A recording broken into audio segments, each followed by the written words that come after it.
中央推动发电绿能，伫台东嘛有厂商想要去设置风电机组，因毋过地方是大力的反对，县府也强调想要以地热甲水力发电为主。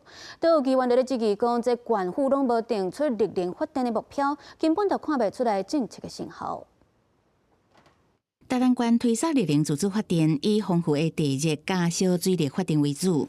毋过有县议员质疑县政府发展绿能，毋过一直无制定各类型的发电目标，成果看得出来。一开始就没有目标，等到第3年、第4年也没有成果，那我们应该怎么面对支持这些能源项目的民众？县政府统计，今年到7月，全县再生能源的总地用量已经达到96000千瓦，逐年提高。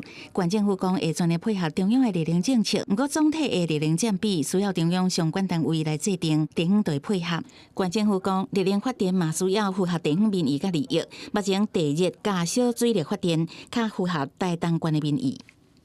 特别是在小水力和地热的部分，那这2项的能源其实是属于基载能源，也是非常适合台东常年发展的一个能源哦。我们目前预计已经达到我们这个估计的这个60%。目前台东县地热发电已经有红叶、知本甲金轮这3位，超过20件申请。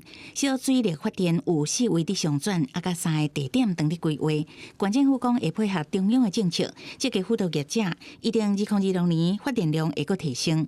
记者采访报道。